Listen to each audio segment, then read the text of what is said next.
You're listening to the Real Estate Runway podcast, powered by QUATTRO Capital, where we are all about alternative business and investment strategies to help you amplify life and maximize wealth.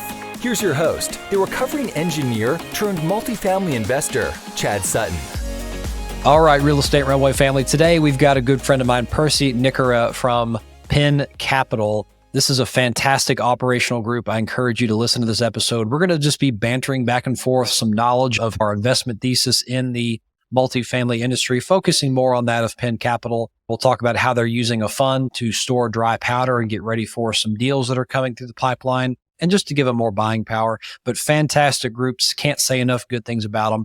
Before we get into the episode, if you get any value out of this show, leave us that 5-star review, like us on YouTube, subscribe. All those ratings are worth their weight in gold, and it helps us pay it forward and get to more people just like you. So pay it forward, friend. I appreciate you in that regard. And if you're looking to be on the show, hit us at thequattroway.com/podcast. We'd love to interview you, have you on the show. You can apply there. And folks, we love to hear from you. Every email we get is personally read by me. So if you want to message us at podcast@thequattroway.com, that would also be fantastic. Topic requests, just say hello. All of it, we're happy to take a look at. And finally, if you want to work with QUATTRO Capital from an investment perspective, visit us at thequattroway.com/invest, and we would be happy to have a conversation with you and go from there. And now, without further ado, let's get on to today's feature presentation. All right. Real Estate Runway family, welcome to another episode of the Real Estate Runway podcast. I'm your host, Chad Sutton, your fearless leader, powered by QUATTRO Capital here behind me. Great to see you all tuning in today, whether it's YouTube, all the places podcasts are shown, and even TikTok. We're on TikTok for your swiping pleasure now. So check it out. Real Estate Runway podcast, everywhere you can find them. So today we have a very special guest from the Fund Launch Black Card group that QUATTRO Capital recently joined. I'm actually wearing my swag. If you're on YouTube right now, this pretty cool Wall Street Rebel polo. I love it. You guys should check it out, fundlaunch.com. Anyway, but we have my friend Percy Nikora on the call today, and he's managing partner with Penn Capital. We're going to talk a little bit about who he is as a person, maybe why he joined the Black Card group as well, and a little bit about what his group is doing. In a little bit of a fashion of staying ahead of the institutional game. So Percy, welcome to the show today. How's it going, brother? Thanks, Chad. Doing well and looking forward to being on this podcast. Fantastic. Percy, as is tradition, before we get into the meat of the episode today, I got to hear who you are, brother. Tell me about your past, how you got to where you are, where Penn Capital came from, and let's do that. Leave no stone unturned. It depends how far back you want me to go, right? So I grew up on 3 continents, as you might be able to tell from my confused accents. I've been in the US for over 30 years now. And when I first started, I was in the technology area. Was fortunate enough to have an exit. And then I was looking at where to put my capital, right? And as most folks do, I had a small portion dedicated to real estate. And then over time, I just liked the risk return that I got for real estate and some of the advantages that you got with real estate. So initially I was in single family doing flips, rentals, etc. And then as many of our investors have found, and I'm sure your listeners have found, that it's a little hard to scale single family once you get to a certain point. So we started to look for other areas that still have that tangible asset, which is real estate, but allows us to scale, and came across multifamily.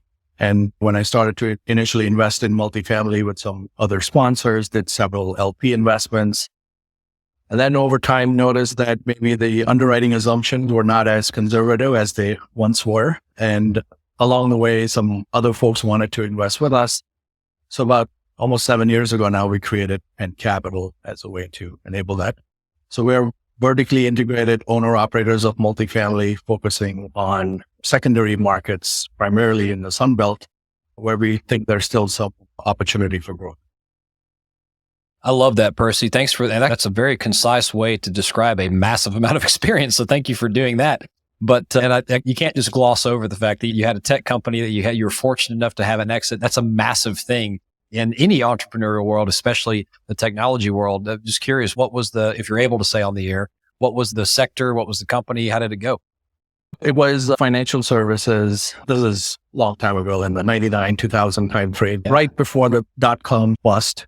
If it's a long story, but if it would have gone And the way it was supposed to go, I would have been on an island somewhere. But I still did okay. I had an option to retire in my 20s, but that lasted for about less than a week. And then just couldn't sit on my hands, started to do some other investing. And like I said, started to also dabble into real estate at that time. And now we're full-time into real estate. I know the sickness. I have it too. Could never sit still if you paid me to. Anyway, you said something else before we get into the meat of the show today. I love having the conversation. As everyone on the show knows, QUATTRO Capital is also an operator, and we choose not to be vertically integrated. There's not a right answer. It's best for some, best for others, depends on your portfolio strategy. What helped you make the decision to become vertically integrated, and what do you love and we'll say dislove about it? Because they both create their challenges. Sure. When we first started, obviously we were using third-party property managers, right? And I think we went through maybe 3 property managers. And over time, as our portfolio was growing, what we were realizing is that while the property managers would be fine, and there are a lot of good property managers out there, nobody cares as much about your property as the owner. And what I mean by that is the value of multifamily is based on the net operating income, right? And there's a multiple that you get for every dollar that you add to the net operating income. And that's generally between 20x to 25x, right? Of net operating income or EBITDA based on the cap rate that you use. So it's very important for us to keep a close eye on that net operating income and on the expenses to make sure that our investors are getting the highest returns possible. So just going through a couple of the third-party property managers, we noticed they weren't necessarily making every decision through the lens of an owner, if you will. So this allows us to do that. The other thing is there's some operational efficiencies that you get. For example, a chart of accounts could be different based on which property manager you're using, versus for us, we have it all structured and well-defined, and we use that across our properties. So there's a little more integration of processes. We can roll up data a little better, take a more portfolio-centric view, and hopefully be able to be more proactive and make proactive decisions versus reactive decisions. That was the main driver. Now, does it always work that way? Maybe not, right? 100% of the time, but it's certainly a lot better off than it was with third-party property managers. Just that's been our experience. The other reason is we were lucky enough to have somebody on our team who has over 35 years of experience in property management. So she heads our property management division. So when you have a good team and you have the people with more knowledge and experience on your team than in the third party service provider, that was one decision to just bring it in-house. That makes a lot of sense. And just curious, how centralized is your portfolio? Are you in several states? Are you in a couple of states, couple cities? Yeah, good question. No, we intentionally made the decision to focus on 3 or 4 markets because we don't want to be spread too thin. In fact, majority of our portfolio right now is just in one market. We are looking at a couple other markets and we have had our eye on those markets, but it's making sure that the numbers are right for the deal and it makes sense right before we enter that market. But regardless of that, we would not spread ourselves too thin. So we would only focus on 3 or 4 markets. Yeah, that makes a lot of sense. And that helps a lot when you're in the process of vertically integrating to have at least a good core location, right? To get those quick economies and sees. Anyway, so I digressed. Back to the episode. So Percy, tell me a little bit about the investment thesis at Penn Capital, where you're deploying capital, how you're looking at trying to stay ahead of the institutional money game. Let's walk the thesis road for a little bit. So when we first started several years ago, we were in the hot markets, right? Like Houston, for example. And what we started to notice over time was that the cap rates were being compressed and the asset prices were being inflated. So we were being solicited, or people approached us with some pretty good offers. After a while, it got to be very good offers, to which we took that back to our investors, said, hey, look, while our business plan is to hold the property 3 to 5 years, we're getting these offers before in year 2.5, year 3. Would you like us to continue to operate the property or would you like us to sell? So when the offers started to reach our 5-year projection prior to year 3 or year 2.5, we then decided to exit that market. And then at the same time, using a little bit of our tech background, we started to aggregate data from some proprietary data sources as well as public data sources and look at, are there markets out there that still have good job growth and good population growth, which is the core sort of foundation for good multifamily investment, but where the cap rates are not as compressed. And there's still some meat on the bone, so to speak, or some runway left. So we did identify these markets, and we still go through that exercise on a quarterly basis just to make sure we're keeping track of those. And one of the markets that we're in, one of our main markets, is Huntsville, Alabama. So we identified that Huntsville market almost 4 years ago now, and we've been investing in Huntsville for that time. And initially, people thought we were a little nuts because not a lot of people were investing in that market.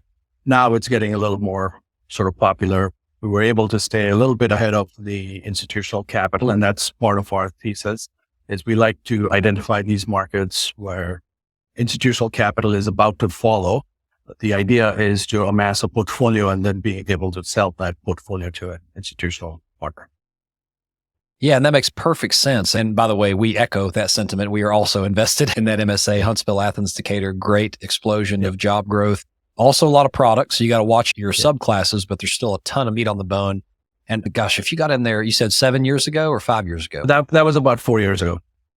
Yeah. So even at that point, I lived there back, which you may not know about me, Percy, is I before this life was working for NASA in the rocketry development side in Huntsville. When I lived there, I lived in a upper B class apartment. I still know exactly where it is. It's changed hands 4 or 5 times since I was there, but I was renting a 1-bedroom apartment for $435 a month. And it was a great apartment. I loved it. My little salary could handle it. Now, I think that same 1-bedroom is probably close to $1,000, and that is still $600, $700, $800 below the national average for that amount. So it's like not only is the fundamentals there for like you said, the population, the job growth, things of that sort, but the rental runway is so far down the affordability chart that it's like you don't have to worry about affordability being an issue there for a long time to come. Now, that's a key point. I'm glad you mentioned that. So one of the metrics we also look at is what is the percentage of someone's income going towards rent. And in some of the, let's say, markets that we used to operate in some of the sub-markets, it was approaching almost 40%, right? 40% of a person's income or up to 40% was going towards rent, which is not sustainable in our opinion. Versus in Huntsville, given the nature of the jobs and the high-tech jobs and having one of the highest concentrations of PhDs in the country, they make a fairly decent wage. The percentage that goes towards rent or housing is in the 20 to 25% range, versus the national average being more like 30 to 33%. So that's why we agree with you. There is still a little more room for growth there. Yeah. And I love that you put that metric on the table. And folks, if you aren't looking at that, I've said this before on the show, you should be, because look, you can have the best rent growth, best population growth, best rental growth shown on paper, say, all the comps show I've got $400 rental increase here. That's great. But if your rental population in the area is already at 35, 40% rent to income ratio, and you're saying you're going to go raise their rent, get ready for some delinquency problems, because that's what comes next. And it's interesting, we cross paths again.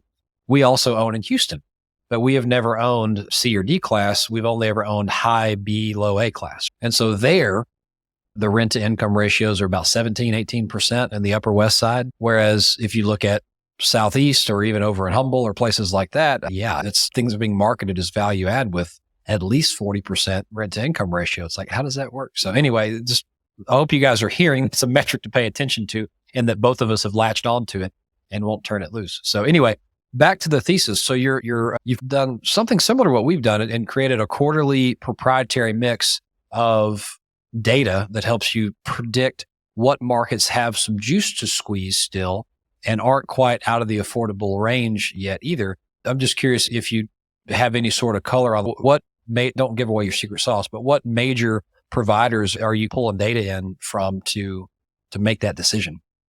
Yeah, they're the usual suspects, right? Like the U.S. Census Bureau, et cetera. But then we actually pay for data from CoStar. ALN is another good source. There's probably about at least 7 or 8 different data sources that we pull together. And my partner, Ed Rubin, is the one who does our underwriting and market research, etc. He'd be the expert to talk to, but I know we, on a quarterly basis, review that data and definitely go through it and see what the changes are in terms of even the rent growth, making sure the markets that we're operating in or plan to operate in are still healthy and are still seeing positive rent growth.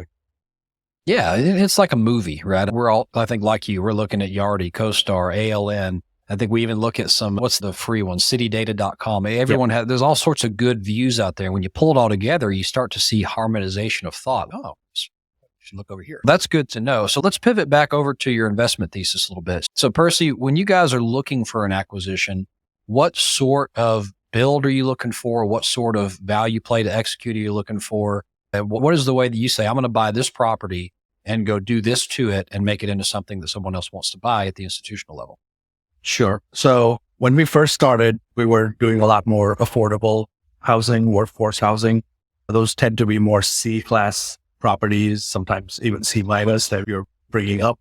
Now, we've been focusing primarily on, I'd say, B to A-class properties. Our vintage has shifted as well. So we would look at anything 2000 and higher, but primarily I'd say most of our portfolio is 2014, 2015 and newer. The one we bought a build to rent community just last month in Athens. That was 2021 build. So that's the newest addition to our portfolio. So that was just completed in December of 21, leased up in 22, and it's 99% occupied. So we like build to rent as well. That's the other, I guess we're still lumping it within multifamily, but some people designate it as its own sort of sub asset class. But we like build to rent. The other things we're currently looking at, so we have about 5 or 6 things in our pipeline. Most of them I think are, I'd say 2014 and on builds, so relatively new for multifamily. Less headache, less deferred maintenance. There are some deals that are also new construction. So we sometimes go straight to the builder and say, hey, don't worry about leasing it up. We'll take that responsibility and we'll lease up the properties.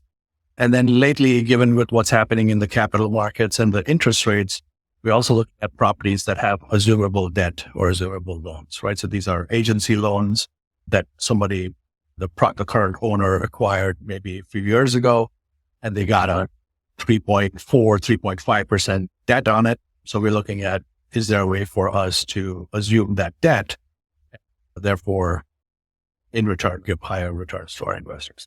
Yeah, that makes a lot of sense. And so you're de-risking the portfolio a little bit by going for newer assets, higher quality resident bases, and more stable debt products, if I may be so bold, if that exists right now. And what is when you go inject capital into the building, you're buying pretty new assets. How do you get the NOI growth at that level? Because you're de-risking, which is great, but how do you get that return that people are after? Yeah, good question. So in those newer assets, sometimes there's still some room to put some upgrades, right? So even in the build to rent community that we have, there are some upgrades you can add. Other times there are amenities that you can add. So we were one of the first to form a partnership with Google in the Huntsville area to provide Google Fiber to our communities.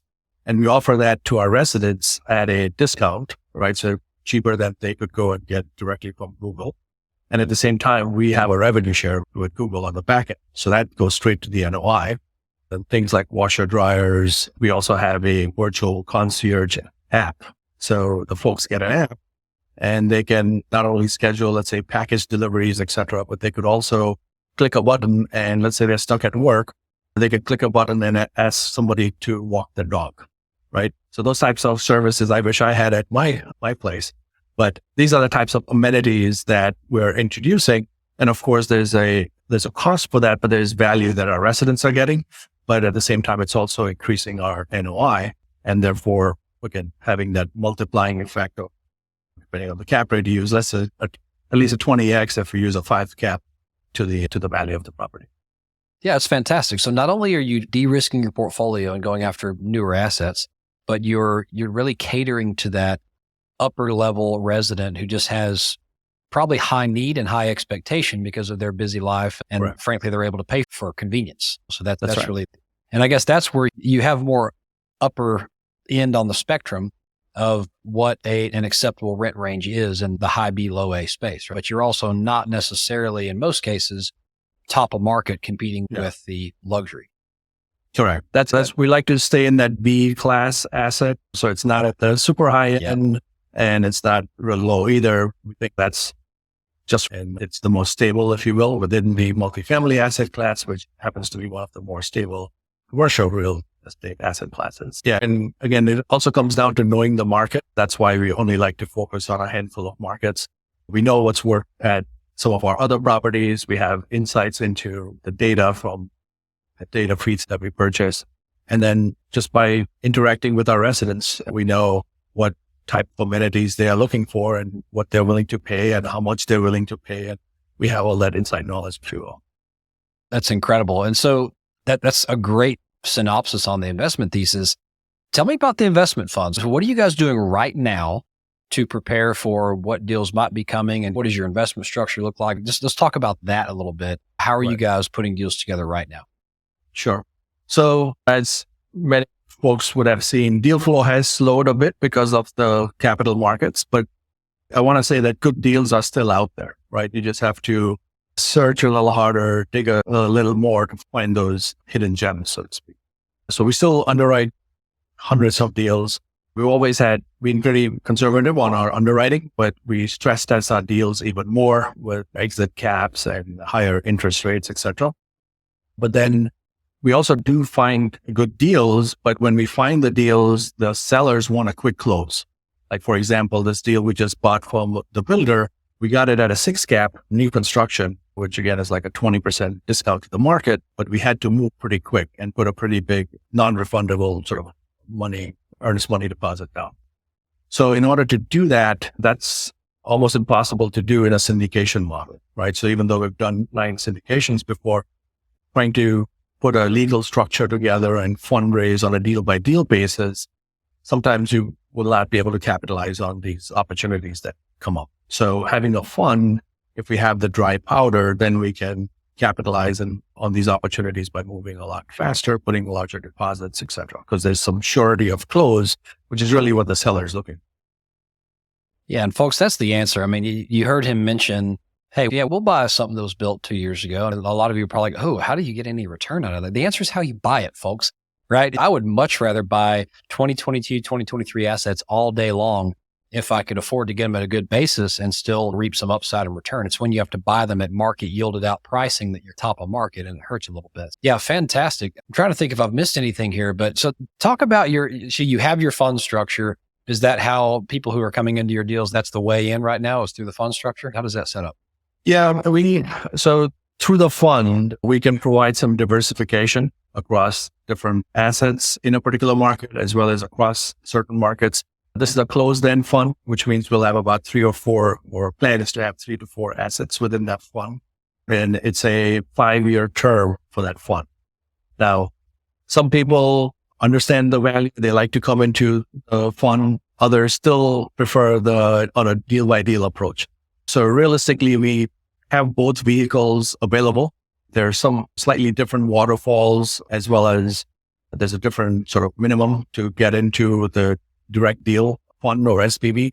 But otherwise, our goal is to bring everybody in through the fund. Again, going back to that, having that dry powder available, because we think overall it's going to be good when we can buy the deals at a much lower basis, right? That's better for the investors and better for everyone. So Percy, one question on the fund structure that I get from our investors a lot and people looking at funds is, and this is, you get a different flavor of this question from institutional players and LP players, because I think it's good for institutional players and it freaks LP players out. So I love to ask this question to those who seem to understand the fund model so that we can try to help people understand the different variations on this. You're doing a closed-ended fund. Do you have any concept of rebalance built into the fund, or is it everyone comes in at par, nothing changes? And I guess asked another way for those who are listening who've probably never heard the term rebalance before, think about it this way. If you're the first dollar in the fund, and let's say it's a $100 million fund, and that fund is going to buy 7 assets. If you're the first guy in there, you come in at one price, but if you're the last guy in there and there's already 7 operating assets and your risk is lower, you come at a different price per share, if that makes sense. Some funds address this, some don't. There's no right answer. I'm just curious how Penn Capital chooses to do it.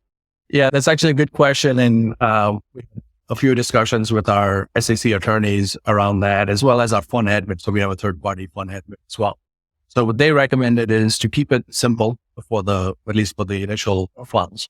So we have a preferred return. So the structure or the waterfall structure in the fund is an 8% preferred and then an 80-20 split. We actually give 80% of the profits to our investors versus if they come into the deal, it's an 8% and then a 70-30 split.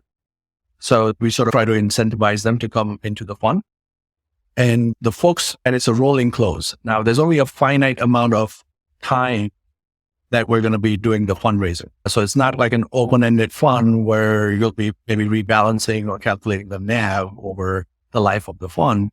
In our case, it's we have 1 year to raise the capital pretty much. And there are some extensions available to us if we need to, but we're planning to pretty much raise the capital and start acquiring the assets. So we already have the first asset.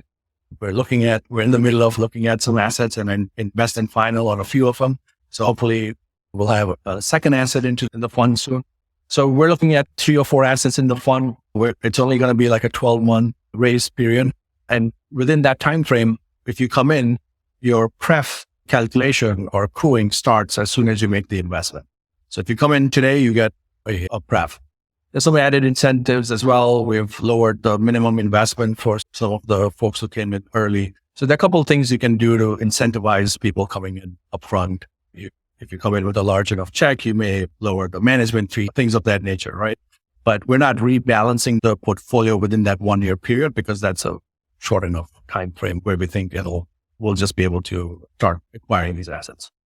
Yeah, folks. And that is yet another way to do it where it's okay. The fund it's only a 1 year raise period, ideally, assuming it all gets raised. And therefore you're not really going to feel much difference in risk as if it was a 3-year fund and you go from 1 to 7 assets over 3 years. So so this answer, folks, is this is the easiest one to wrap your head around. It doesn't happen.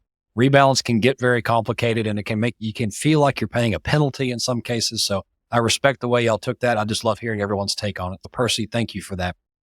Now, before we let you go, we got to get through some Quattro questions here and get to know you a little bit more. How's that sound? Sounds good. All right. Question number 1. What is your superpower and how does it help you? I'm not sure if it's my superpower, but also I'm lucky enough to be part of a pretty talented team, right? Or be able to bring together a team. So I mentioned Della, who's a person who heads our property management, has over 35 years of experience. My partner, Ed, he's really good with identifying these deals, especially off-market deals. I'd say majority of our deals, actually almost all, except for maybe one, have been off-market deals. So he's good at sniffing those out and underwriting those. Our CFO has a good background in real estate-based finance for large companies like GE. So we've been fortunate enough to bring a team together and hopefully we'll continue to expand and grow the team, right? So if I have some small role to play by bringing those folks together, I'd say that's my superpower. I would say building excellent teams is absolutely a superpower and essential to running a business. Our question number 2, let's see the flip side of the coin. Give me your biggest mistake. What's the biggest one you've made? Could be life or business. And what did you learn from it?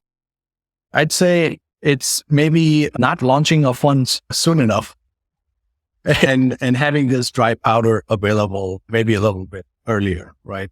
To be able to scale. There are some pretty public examples of some syndicators who have then moved to the fund model and more to institutional investors, and they've had great success, and I wish them all the best. I think maybe we could have scaled a little bit faster as well prior to the deal flow taking a bit of a dip as we see in the market right now. Yeah, don't be too discouraged on that because right after the dip is always the buying frenzy. So I think if the bottom by a little bit, you're going to be well capitalized for it. That's our goal, right? With the fund is to have that dry powder. And we are already starting to see some opportunities, honestly, but we think there'll be a few more coming in the next, let's say 12 months. Very good. I love it. Question number 3, Quattro is based on 4 pillars: people, property, profit, and then philanthropy, coming back around and taking care of people.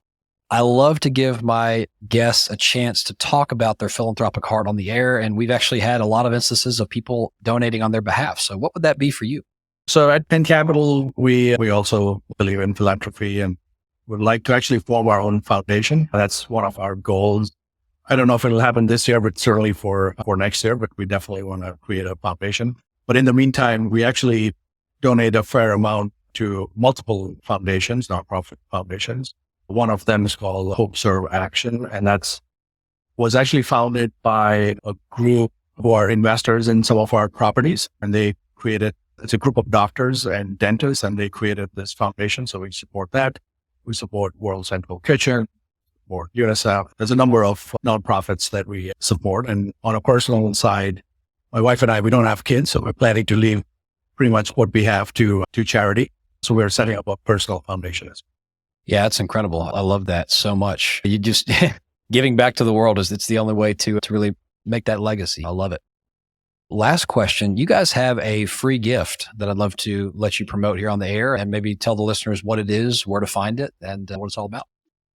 Sure. So we have a guide that we give out to some of the folks who are new to commercial real estate or multifamily. It just goes through all the different asset classes, the pros and cons, maybe a few terms that you may not be as familiar with, etc. And we're happy to share that with your listeners. If they send me an email at percy@penncapitalgroup.com. I don't know if you want to put that in the show notes or make that a link available to them. We're happy to send that out to them. Yep. And folks, that will be in the show notes wherever you're watching or listening to this. Just scroll right on down and that's there for your clicking pleasure.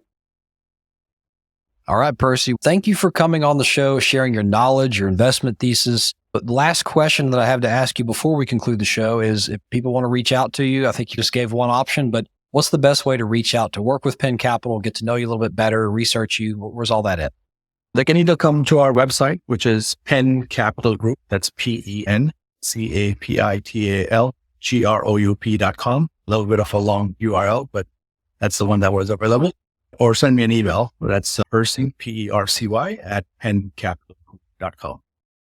Again, folks, write down in the show notes for your clicking pleasure. Percy, you're the man. Thanks for coming on. Talk to you next time. Thanks, Sid. All right, folks, that was a fantastic episode with my friend Percy from Penn Capital. I hope you enjoyed the conversation, got some learning out of it, listened to how much of a fantastic operator this group is, and just hopefully learned some nuggets of what metrics to look at and what makes a good low risk, high return, asymmetric return investment. Okay. So if you got any value out of the show, please leave us that 5-star review, thoughtful comment, like us, subscribe on YouTube, wherever you're at. Those are the only way we pay it forward and get to more people like you. So pay it forward, friend, pass it on. Until next time, this has been an episode of the Real Estate Runway Podcast. Over and out. We hope this episode was insightful and brought value to your day. If so, please be awesome and leave us a 5-star review. Find out how Team Quattro can help you at thequattroway.com. Until next time, this is the Real Estate Runway Podcast.